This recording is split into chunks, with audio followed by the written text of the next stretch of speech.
More than 100 years ago, Babson was founded on the principle of business and service to humanity. And today we are educating entrepreneurial leaders who deliver economic and social value in organizations of all kinds and in many different ways. I am Risa Sherman, Director of the Babson Youth Impact Lab at the Lewis Institute for Social Innovation. For more than 10 years, we have worked with teenagers, families, educators, youth development professionals, government representatives, companies, and philanthropists to put Babson's entrepreneurial thought and action methodology into the hands of kids everywhere. Why? Because we believe it is the most powerful tool we can give young people, is the ability to create what they desire for themselves, for their communities, and for the world. Before we launch in, I have to read you the fine print, which says, please be advised that this session is being recorded and audio and video from this program may be used on the Babson College website, social media outlets, marketing materials, and other publications. By participating in this event, you consent to the recording and using your image and likeness. If you would not like your image or likeness to appear in the recording, please select Stop Video on the lower left corner of your Zoom screen and you will not appear on camera. And now for the reason we are here. At the Lewis Institute, we believe that organizations don't solve problems, people solve problems. And when we work with young people, we teach them that relationships are everything, because any problem can be solved if you enroll the right people and work together. So rather than tell you who these extraordinary entrepreneurial leaders are, who we're going to be talking with today, because that's their business to tell you, I'm going to instead tell you how they're part of the Lewis family and what our relationship is to them. Ella was a standout student in our 2019 summer study program for high school students, and she is now a member of the Babson class of 2024. Aria is a senior here at Babson and is working with the Lewis team on strategies for scaling her nonprofit, and she'll tell you about that. Mark and Filippo are both students at the Lincoln School in San Jose, Costa Rica, a Youth Impact Lab partner where, among other things, we're training educators in entrepreneurial thought and action and have helped the school create an entrepreneurial leadership curriculum that's now part of their 9th grade. I should also mention as a footnote that Filippo bleeds green. His parents are both Babson alumni. And Sarah is the youngest social innovation fellow we've ever had in the history of the Lewis Institute, and you are about to find out why. So I'm going to jump in and start with Filippo. Filippo, tell me, who are you and what calls you to do what you do? Hello. Thank you, Risa, and everyone, first of all, at Babson for organizing this event. It's just truly incredible what we're doing here. And to introduce a little bit about myself, I'm Filippo. I'm 14 years old. I'm a freshman in high school. I live in San Jose, Costa Rica. I go to the Lincoln School, and mostly I'm involved in 2 main ventures right now. So the first one is called Syndicate.app. And essentially, to keep it short, it's an all-in-one platform to organize your life. So it allows you to essentially grab all of the apps that you use in your day-to-day, compress those features into one, and just in general, keep your life organized at the same time. And the second one is called Safe. And Safe is a personal tool for just personal and community safety in general. And so it allows you, among other things, to record events that happen on the streets, things that happen to you, whatever it is, and it automatically uploads it to the cloud and notifies your family and friends, etc.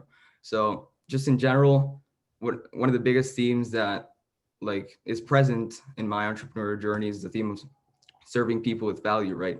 So I truly try with my 2 ventures to really emphasize that and really try to serve people with value in the best possible way.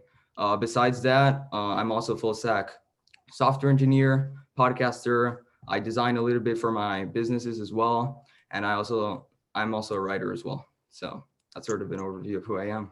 Thank you. Aria, who are you and what's calling you at this moment? My name is Aria, and I'm a senior at Babson College, like Reese already mentioned, and also the founder and president of My Soli Foundation.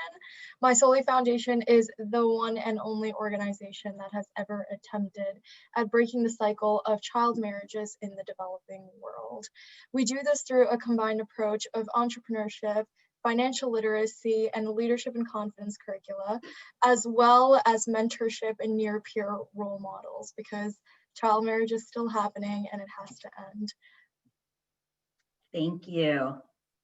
Sarah, can you introduce yourself and tell us who you are? Hi, thank you so much. I'm so excited to be here with you guys.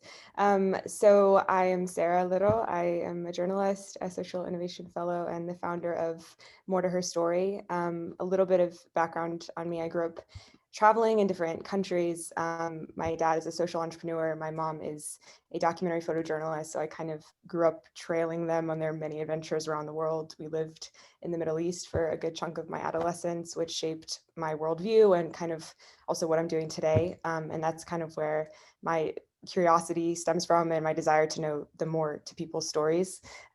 More to Her Story is a platform and a nonprofit that I founded that seeks to amplify the stories and voices of young women and girls who have been pushed to the margins, girls who are living through war and conflict and displacement, girls who feel like their voices have been silenced or suppressed by forces outside of their control. I was compelled to start More to Her Story when I was living in London in the fall of 2017, which was, I'm sure many of you remember, one of the heights of the Syrian civil war, and the images that we were seeing as the public were just horrifying. People were fleeing and dying, and I wanted to hear the stories of people who had fled conflict and persecution firsthand. So I went to Jordan, which is one of the countries most affected by the Syria crisis. And I spent a few months there commuting to and from Zaatari refugee camp, which is the largest refugee camp in the Middle East. It housed 150,000 Syrian people at its peak. And I spent a few months there just interviewing girls and young women and hearing their stories. And it was really in Jordan that I began to better understand the systemic gender inequalities that still exist today. I learned about honor killings, where 5,000 women and girls are murdered every year in the name of honor. I learned about child marriage, as Aria said. I mean, every 3 seconds, a girl is forced into marriage before her 18th birthday. I met girls who would escape marriage at 11 years old to men 4 times their age. So these issues became very real to me, and I wanted to do something about it, and I wanted to amplify their stories to a larger world. So I started More to Her Story, and I also wrote a book about these experiences that will be out next year, hopefully, COVID permitting. And in the meantime, I'm finishing my degree in journalism in New York City, and I just launched a podcast last month, which you can find on Spotify and Apple Music. Thank you. And let me invite any of our panelists, feel free to link to your amazing organizations in the chat so that people can check them out. Mark, what's calling you to this moment? What's on your mind? What's making your heart beat? Hey everyone, I'm Mark. I'm a 15-year-old Costa Rican. I mostly am just a student and an entrepreneur. What really happened to me and what motivates me and keeps me going every day, well, I'll go ahead and explain what I do first. So I've been working on 2 ventures with Filippo. Those are Safe and Zindicate, and I'll just go ahead and give a brief overview. So again, Zindicate is mostly just a platform that basically does everything that you need to organize your life. And then Safe is mostly just it's a powerful platform for personal and community safety. And what ended up motivating me and keeping me going every single morning was, in general, and I'll go ahead and explain with Safe because it's the one that I hold dearest in my heart, and that's that as a Latino and in general as somebody that lives in Costa Rica, I was seeing firsthand, and of course, everything in regards to Black Lives Matter going on in the US and throughout the world, really, I saw all of these people that were basically needing something, and they really were seeking justice and they were seeking equality. And what I ended up realizing is that as somebody who has these amazing privileges to have a computer and all of these different things, I decided to put it all into action and, for example, build Safe. and make something that's generally going to make an impact and I'm going to enjoy doing along the way. So that's what really just motivates me, the impact that all of these different things that Filippo and I build, and in general, just the actual fulfillment and happiness that I get from all of these things. Excellent. Thank you, Mark. Ella, last but certainly not least, who are you? Hi, everyone. First of all, I'm so excited to be here. Thank you, Teresa, and the rest of the Lewis Institute team. I'm so excited to have this platform to showcase my experiences. Well, as Teresa mentioned, my name is Ella Gekchidam. I'm a freshman at Babson College, and I went through the summer study program in 2019. And going further back, my parents are both from Turkey, and my mom is from a small island in Turkey called Afşa. And I spent most of my summers there growing up, and my family farm there collapsed when I at the age of 16 because of an increase in agricultural globalization and a consumer preference shift to imported foods. And at such a young age, I was able to see what an unstable economy alongside an unstable ecosystem and what type of devastation it would cause on such a small island where people are really not that materialistic. They have no contact to the outside world, really. It's just a really small, underdeveloped island. So I wanted to learn more about entrepreneurship and how economics plays a role in the environmental sustainability. So I ended up at the Babson Summer Study and I learned all about the UN Sustainable Development Goals, and I launched my first nonprofit venture called Youth Environmental Society, which provides high school students with an environmental literacy curriculum developed by high school students for high school students. So it eliminates all intimidating terminologies and it's personalized by the UN Sustainable Development Goals. So I was planning on launching it this September to 500 students within my home county in Arlington, Virginia. But because of COVID, I didn't want to give high school students another online course to worry about. So I pushed it back to next September. And hopefully then I would get some data to really stretch it out to different counties in Virginia and hopefully nationwide. And I didn't want to put COVID on a pedestal more than it already is. So I wanted to pivot, and I'm grateful enough to be selected as a finalist for the National Geographic Young Explorers Program to conduct research on my hometown island Afşa.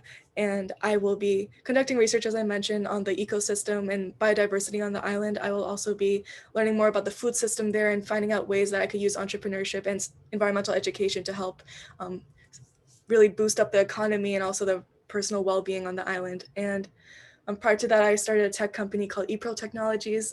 I had some prior AutoCAD experience, so I made my own wireless noise canceling earbuds made out of recycled plastic. And yeah, those are basically the three ventures I'm working on. Sustainability is something I think about every second of the day, and I'm very excited to study more about environmental sustainability at Babson and connect with more people as well. So thank you again. Thank you, Ella. So if every person over the age of 25 does not have their mouth hanging open in amazement for what these young people are creating, you're crazy. So with all of that in mind and everything you guys are creating, I'd love to know, Sarah, what's prepared you for this moment and for what you're creating? Yeah, this was a tough question, but it's a good one. I think that there are three main things that I can think of that have prepared me for the work that I currently do. Number one would be just my upbringing of growing up in an entrepreneurial and risk-taking family. My parents always showcased to me just that they aren't afraid to go for what they want and take risks. My dad is such a fan of Babson and the Lewis Institute because of what you guys promote and the work that you do, and just how you champion young people to go out and take risks. And there are obviously many successful young entrepreneurs who don't come from that kind of family, but that's been really important to me on my own personal journey. Second thing would just be exposure to different people, beliefs, cultures, ideas. As I mentioned, I spent a large, part of my childhood and adolescence in the Middle East, and obviously very different culture than America, for example. So I did learn a lot. It really did shape my worldview and the way that I interact and see the world and people today, and have been to like 40 countries now. And so I do consider exposure like a huge part of why I do what I do today. And obviously not everybody has the opportunity to travel when they're young or to live overseas or to, experience those things. So I would say, be intentional about diversifying your friend groups, being intentional about creating uncommon relationships with people outside of your own immediate circles.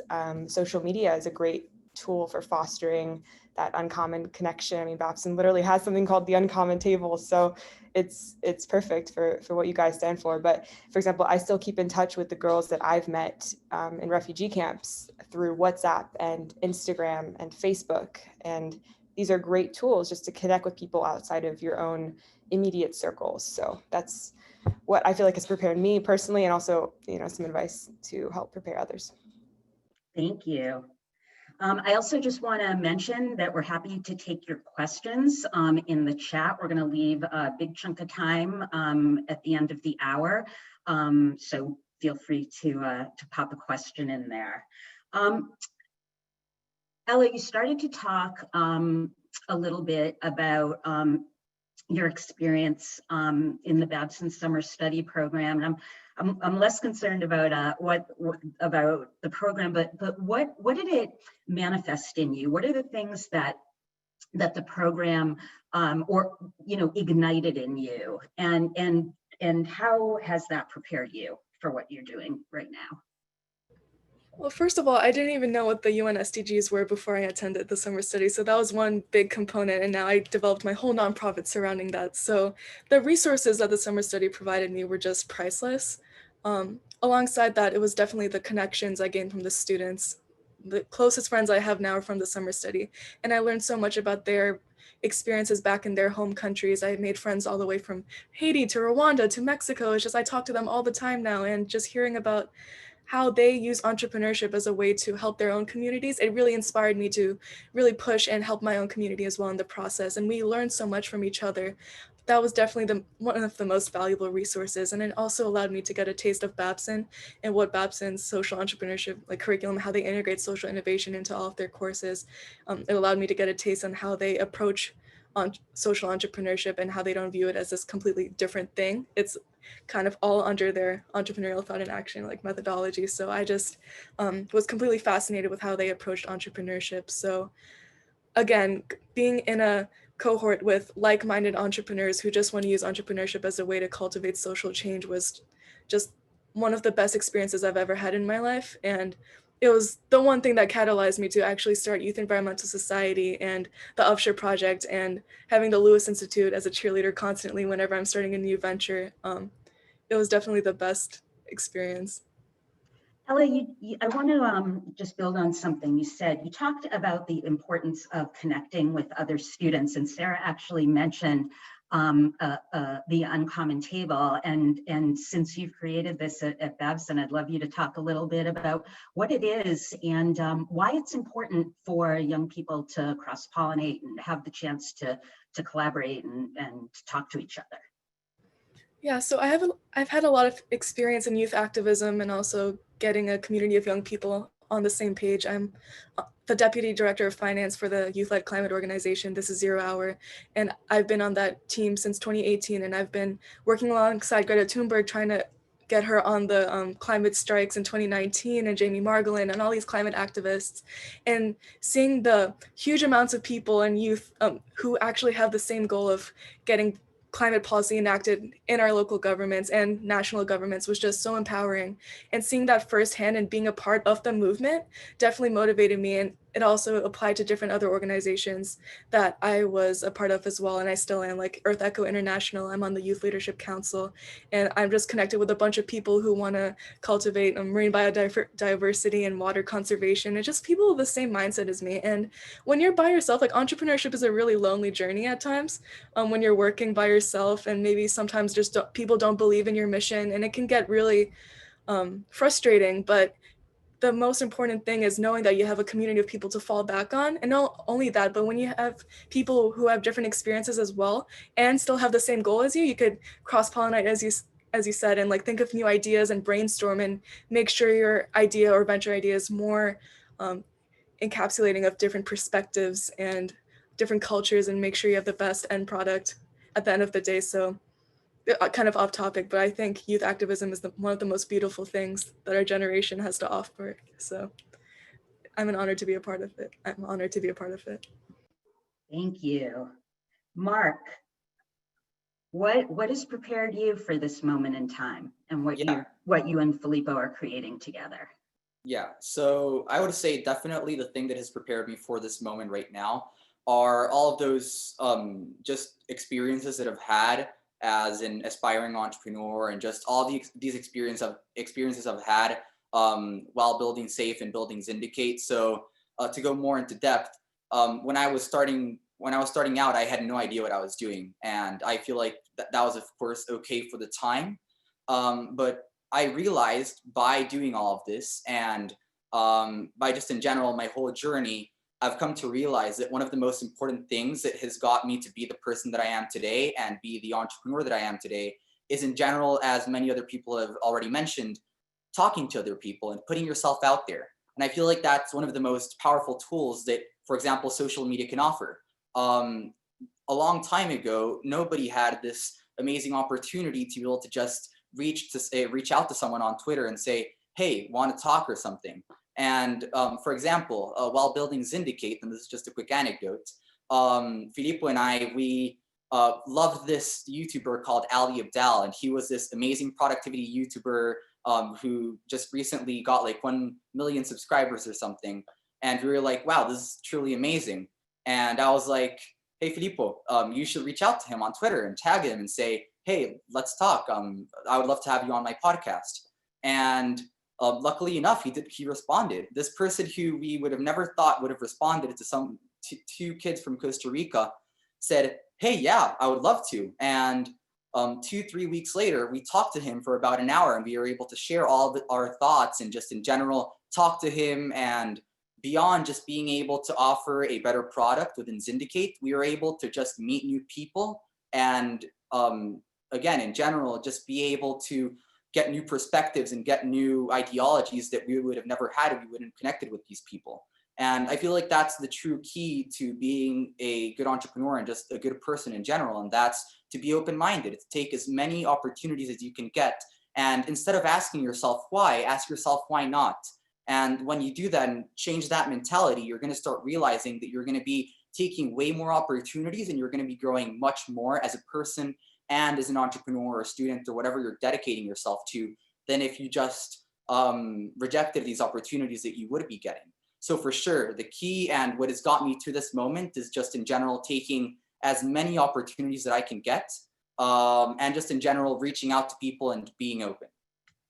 So I hear Mark talking about risk taking, and that's certainly something that is a part of what we teach here at Babson, both in the youth programs as well as across the undergraduate and graduate programs. Filippo, I'm wondering if you could tell me about a time that you and Mark took a risk and fell down flat. Maybe you failed. How'd you get back up? What'd you learn through that? Yeah, so just to like illustrate a little bit of our experiences with entrepreneurship, this is actually a pretty good topic to talk about. About a year ago, I'd say in January 2020, Mark comes to me and he says, hey, I didn't know him at the time, by the way. He comes to me and says, hey, I've been wanting to start this business for a long time, and I want somebody to do it with. Would you like to help me? The business was a sneaker dropshipping company. Our value prop was essentially bringing the sneakers that nobody else was bringing to Costa Rica and leveraging that market, right? And long story short, we got together, spent 24/7 at Starbucks, in each other's houses, etc. And we literally dropped everything for it. And what ended up happening was we realized in the middle of it that, hey, this is not going to work. Our market is too small here in Costa Rica. There's no way to fit all these products from the supplier, etc. Just a bunch of different things that didn't align, right? So what ended up happening was we created 3 more dropshipping stores. One of them was a beauty product store. One of them sold waist aligners, a bunch of random stuff. And we realized at the end of all of this that the risk that we were taking from creating this, we wouldn't actually, let me further the story. The risk that we actually took from that was out leveraged by the knowledge that we gained from it. And so what ended up happening was, and we realized this later, we didn't know this at the time at all. We had no idea what we were doing. And matter of fact, we still don't, but we feel like we have a little bit more of an idea of what we're doing right now. And so we ended up dropping those. We took a break for about a month, didn't talk much. And then right when quarantine started in March, Mark comes to me again and he says, hey, let's start this business. And the business was called Emprende. And Emprende was essentially built upon bringing the tools and knowledge to entrepreneurs here in Costa Rica. So we were essentially a nonprofit company that would allow these young entrepreneurs from Costa Rica to learn from people like us. And we would create seminars, etc. But then obviously COVID hit. He came to me about a week before, so COVID hit.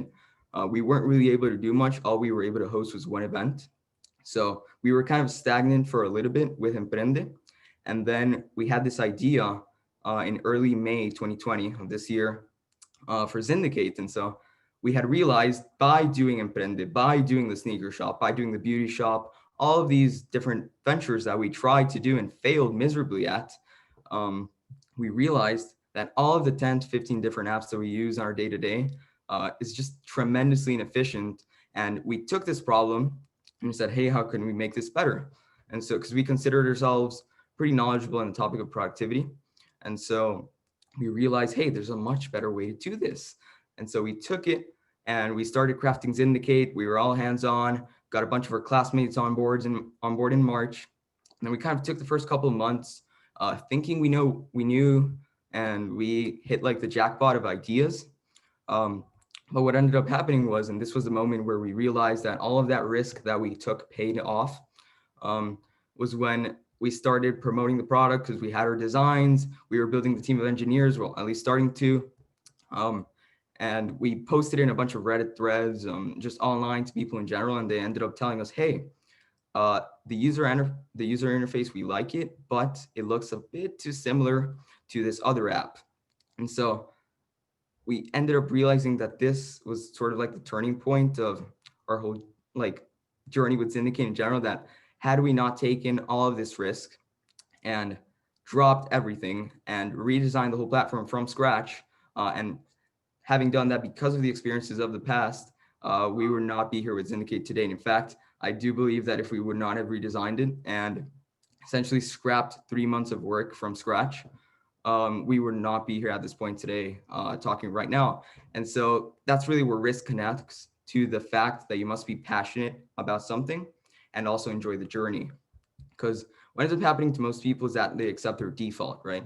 So Richard Yu, which is another famous YouTuber who we talked to once, he explained an anecdote to us that essentially goes like this. He was about 14 years old. This was about like 7-8 years ago. He was 14 years old. His parents gave him a new phone, right? An iPhone. And naturally, like most people, he grabbed it and he set an alarm for it in the morning. He would wake up with it, right? So what ended up happening was the default iPhone alarm would wake him up in a terrible mood. He would feel totally unproductive. And just in general, his day would get off to a rocky start, rude awakening, essentially. And one day his sister comes to him and he's like, well, you know, you can just put a bird sound on your phone and it'll wake you up well, right? So I know that's a silly example, but it illustrates a much bigger point that we must not accept our default, because many people, whichever career path it is for him, for example, it was medicine. He had accepted the default that was set to him for medicine.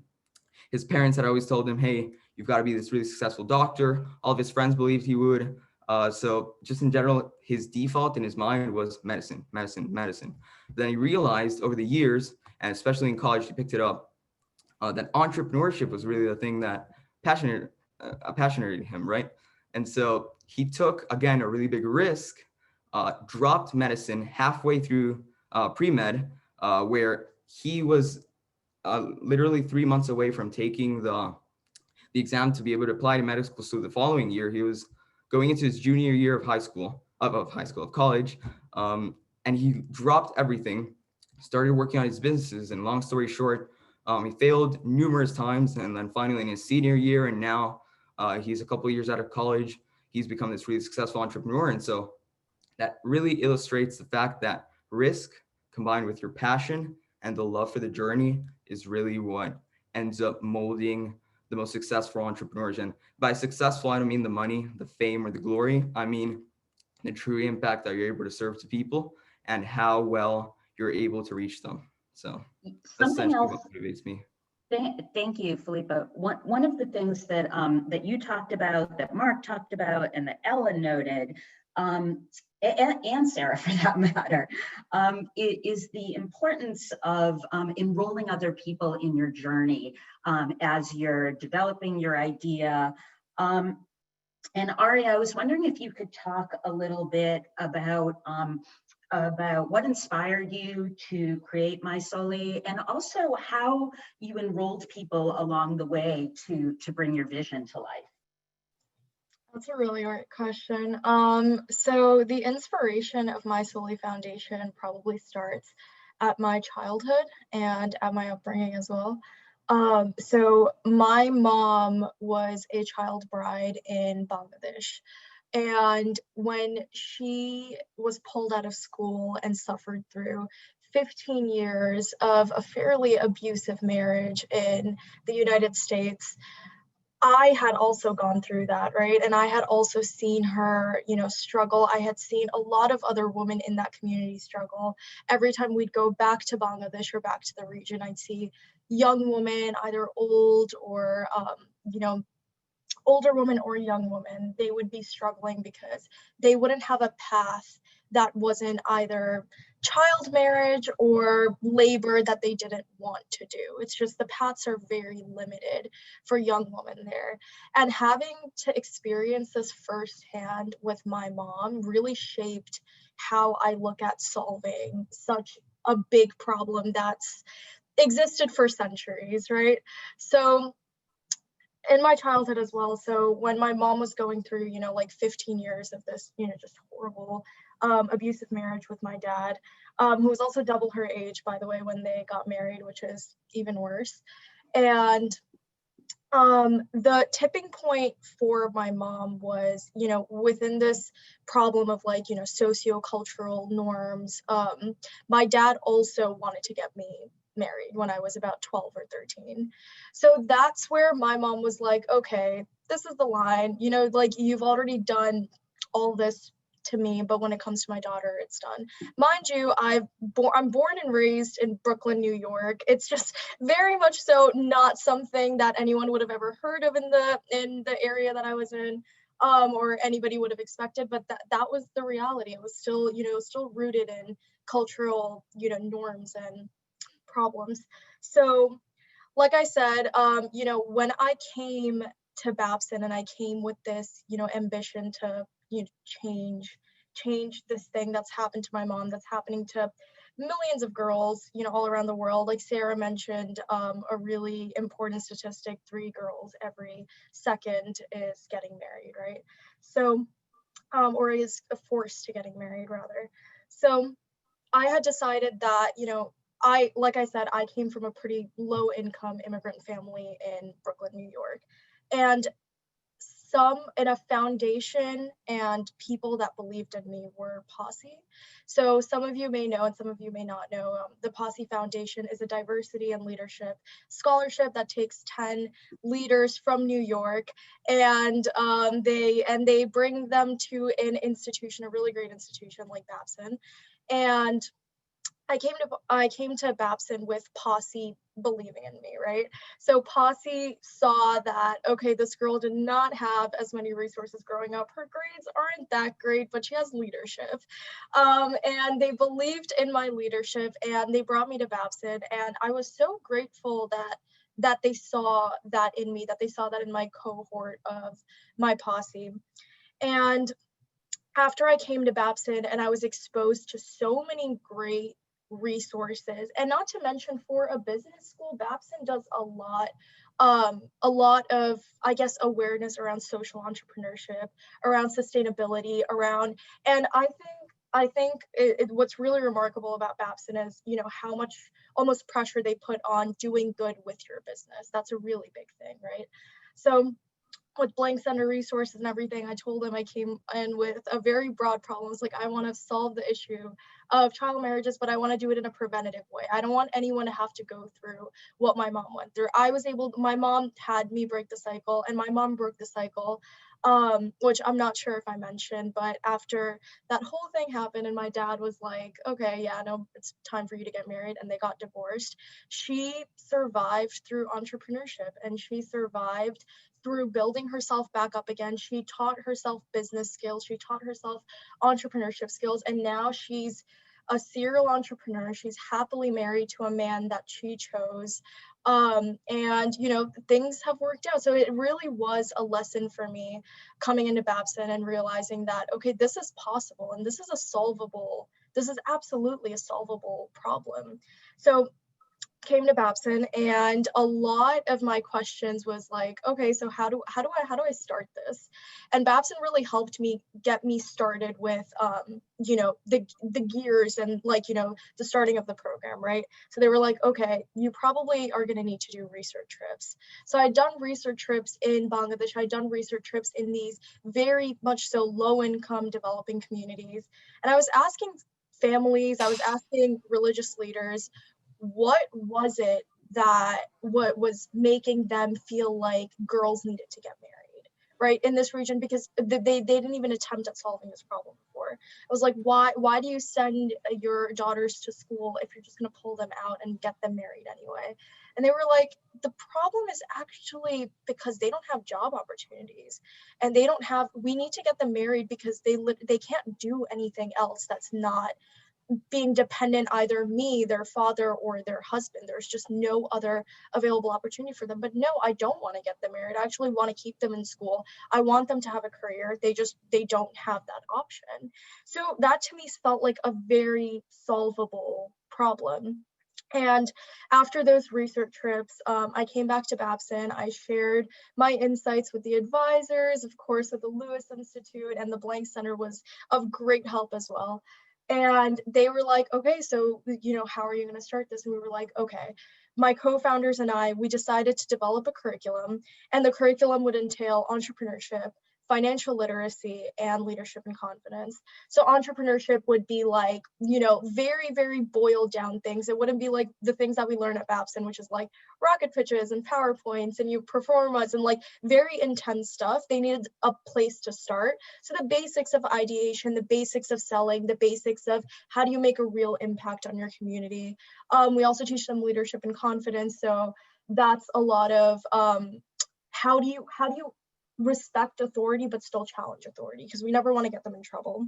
But also confidence. So in that region, it's a previously colonized society and previously colonized country by British imperialism. So a lot of them feel like they're not beautiful in their dark skin, which is insane to me. You'd go in these areas and you'd see these giant billboards. There's huts and like barely any infrastructure, but giant billboards of bleaching products and, you know, Fair and Lovely products, which is a bleaching product for your skin, and they call it like, so you have glowy and whiter skin. So these young girls, none of them feel confident in their skin, none of them feel beautiful, and that's a huge part of being catalysts for change and, you know, being leaders in their society, to feel confident.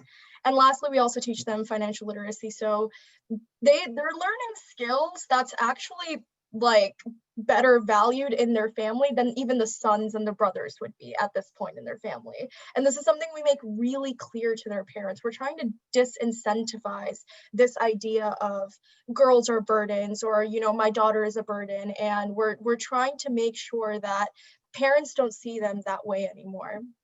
And to finalize this, we bring in near peer role models. So we made a connection with a university, which was one of the top ranked universities that was right in our backyard, for young girls and college aged women, like similar to our age here in the panel.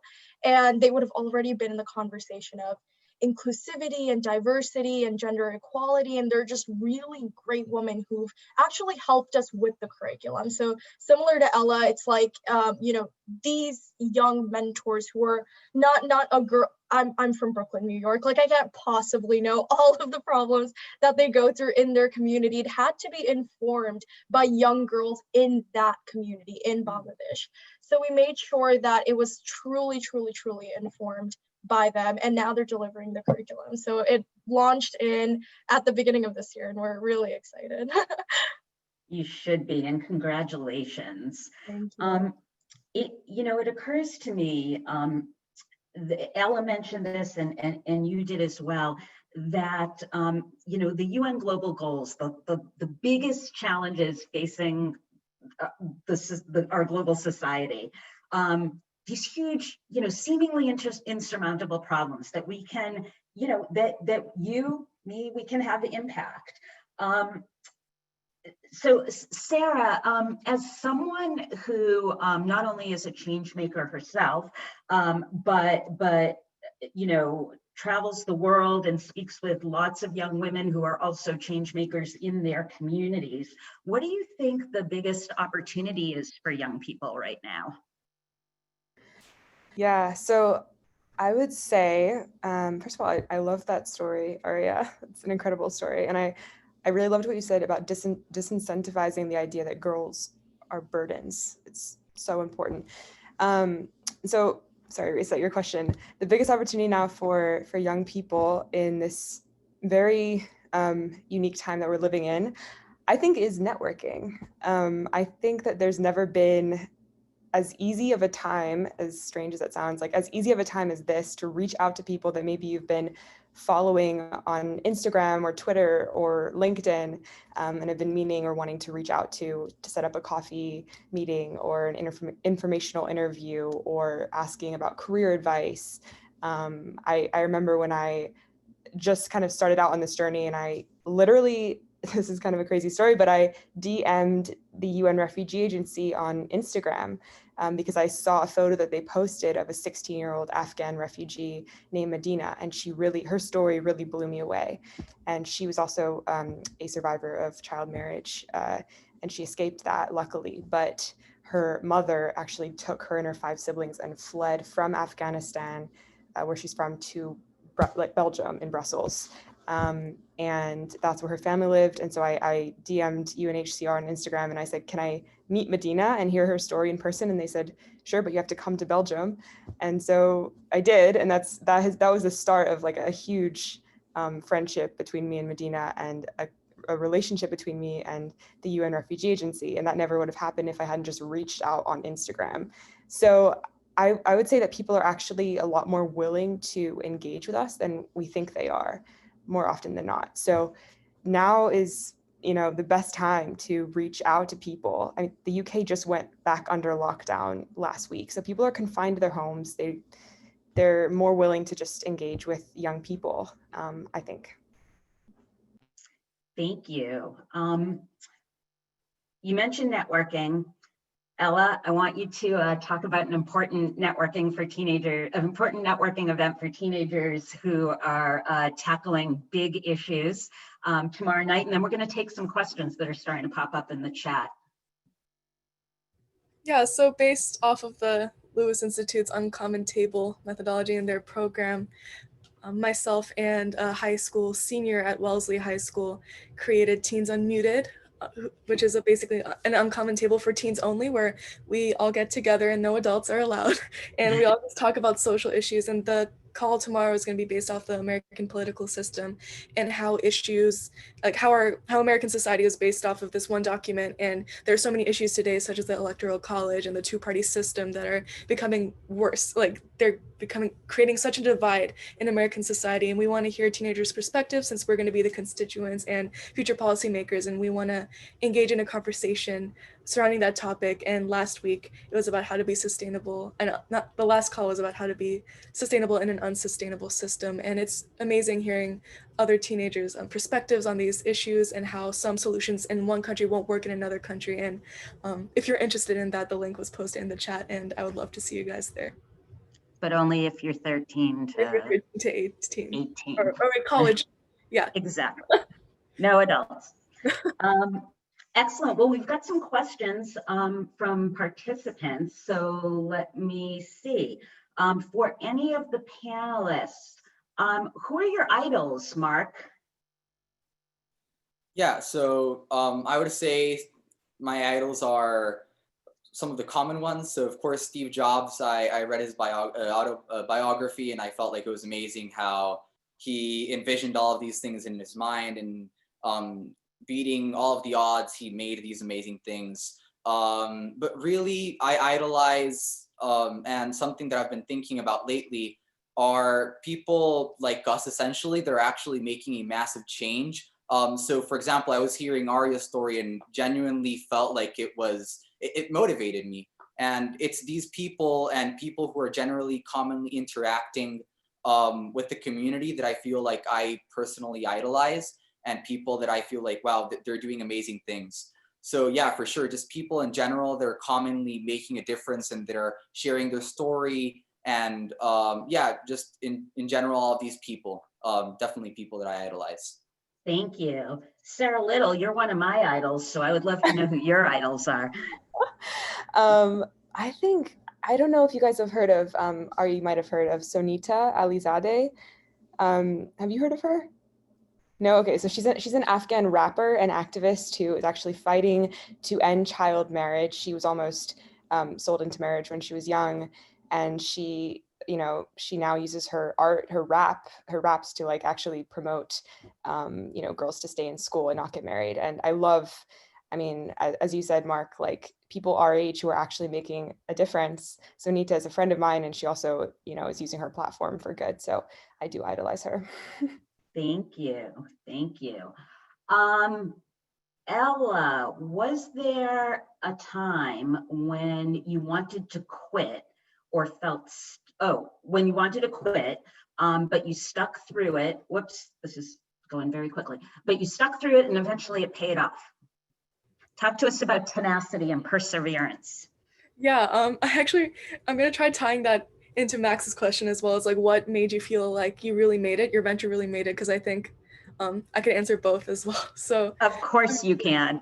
When I was featured in the Washington Post in May, I was super excited and my curriculum was featured. I had interviewed the reporter for the Post in February of 2020, but then because of COVID, it kept on getting pushed back. But I had a little office in my room, in my school, and I put a whiteboard paper all over the room because after a teacher retired, they basically let me move in there. So I spent every single day in that room from 4 a.m. to 8 p.m. just writing the curriculum.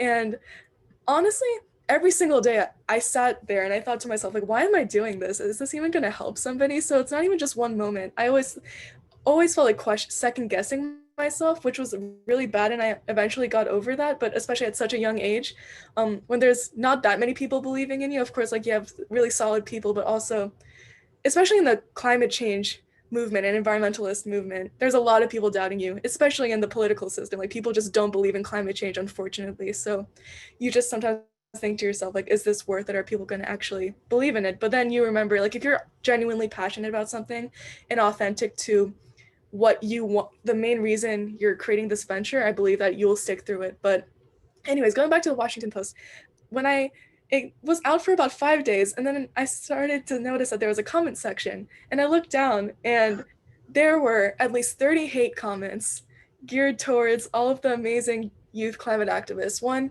called me a wannabe Greta Thunberg, a wannabe Malala, her largely copy and paste curriculum, just bashing me. And at first I remember calling my co-founder and just like crying, just saying, why are people so mean? And then she said, Ella, they're calling you a wannabe Malala. Isn't that a good thing? And I was like, yeah, that is a good thing. I do want to be Malala. Like, I shouldn't be upset about people bashing me about wanting to be such amazing activists. And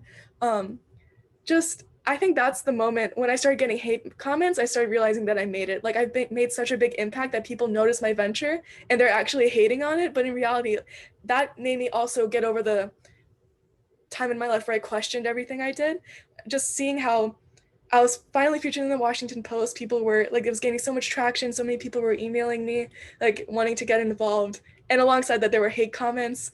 I realized that the venture truly made it, and it gained so much momentum after that. So yeah, I think I answered more of Max's question than the other one, but yeah. That's great. Thank you. I'm going to toss this question to you, Filippo, because I know you and Mark have built a team for your ventures. The question is, for those of you who have built teams within your ventures, what advice do you have for building a team? I'm going to ask you, because we only have about 10 minutes left and a bunch of questions, so I'm going to ask you to be brief. Of course.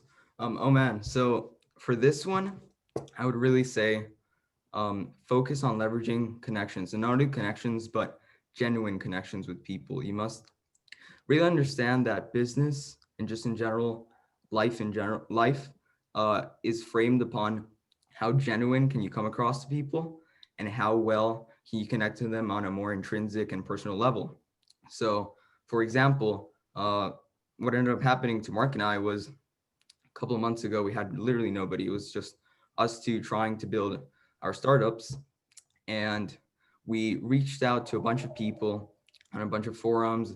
We had a bunch of job posts, et cetera, et cetera.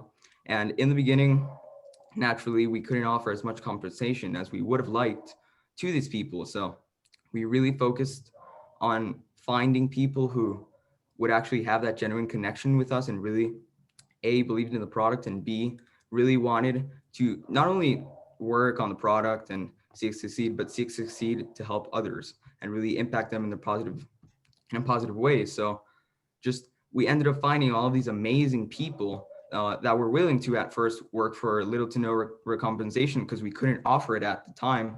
And just in general, build the team out that way. I would really suggest that's a really good approach to do, because that way you ensure that the people doing it with you really are passionate in the product and are, besides all else, doing it for intrinsic values and to help others and really share your vision and common goal in mind. So that would be my advice for building a team. Thank you. Someone is asking, I'm going to toss this to you, Aria. Someone is asking you to talk about your FME project, but I'm wondering if first you can tell folks what, for those who aren't Babson students, what an FME project is. Sure. So FME, it's been a while for me, I'm a senior, but FME is basically a team and a company that you create with a group of people in an idea that you want to see where the business goes in. And your entrepreneurship professors, once they determine that that idea is feasible, the one that you and your team have come up with, they'll give you resources to really see that idea through in the entirety of the year that you're taking FME. And you know, it's a great learning experience to see, you know, all of the nitty gritty things that come with starting a business. What was the other question?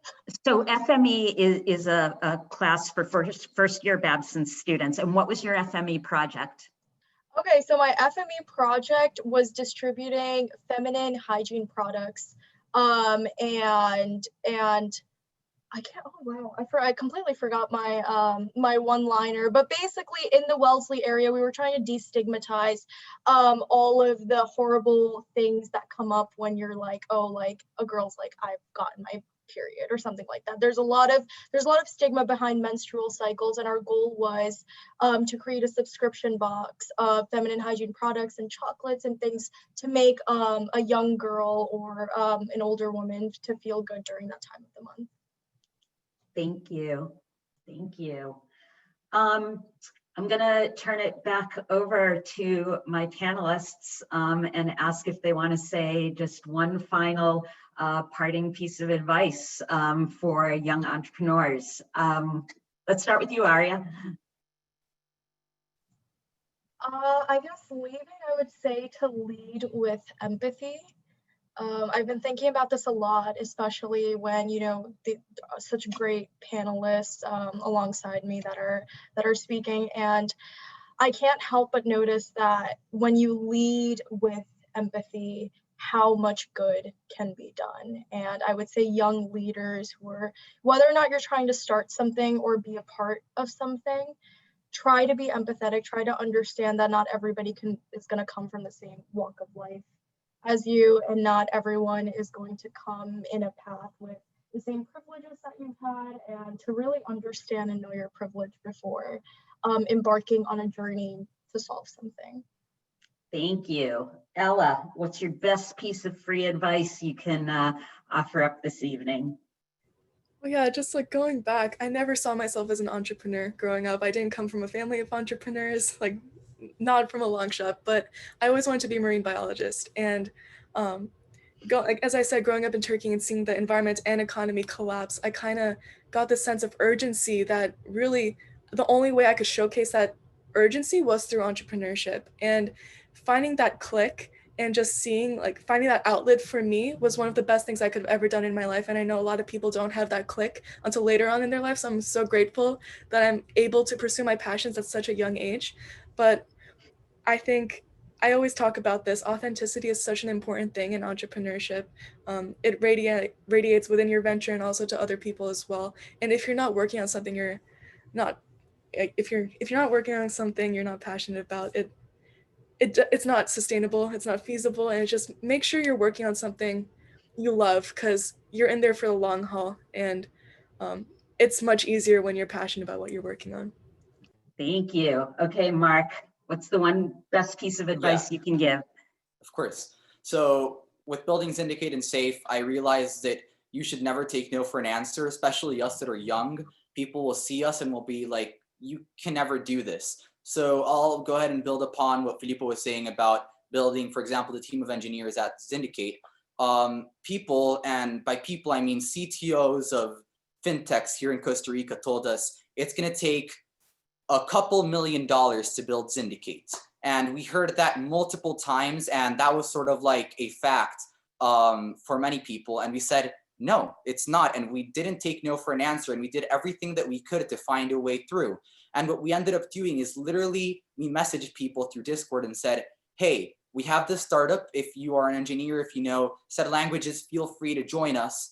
And that's how we got our engineering team. So right now we've got engineers in Pakistan, in India, in Costa Rica, in the US. And what truly joins all of them is that even though they're not being paid a salary, even though they're not, it's not like we said, hey, you're going to own set amount of Syndicate in the future. They were doing it because of the passion and generally because of the values they shared with us. So again, they told us multiple times that it was going to take millions of dollars to build Syndicate, and we're almost 40% done with it. So again, never take no for an answer.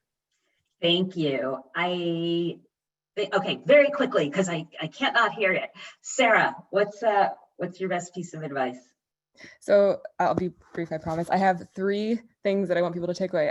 Number 1 is something that Cheryl told me at the very beginning of this entire journey, which is fall in love with the problem, not the solution, which might sound counterintuitive, but when you get up close to a problem, it allows you to become a better learner and to not just become wed to one solution, because there isn't just one solution.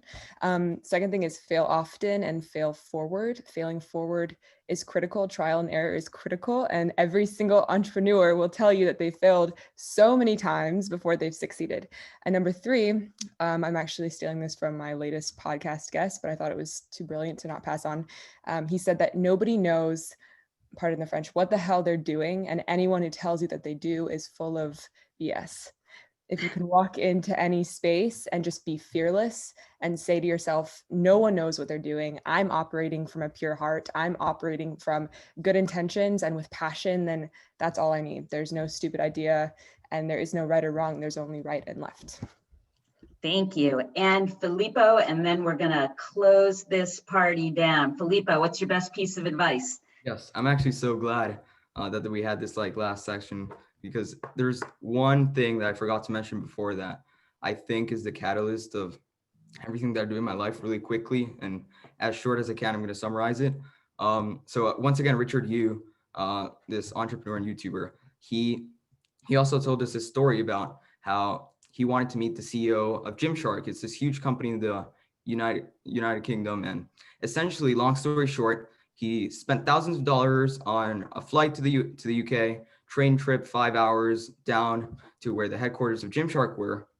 And long story short, he worked around his way through Gymshark. And eventually they told him, no, he's not here, etc. He worked his way through every single person in management at the company. And he went from the secretary to the CFO to the CTO, and then finally to the CEO.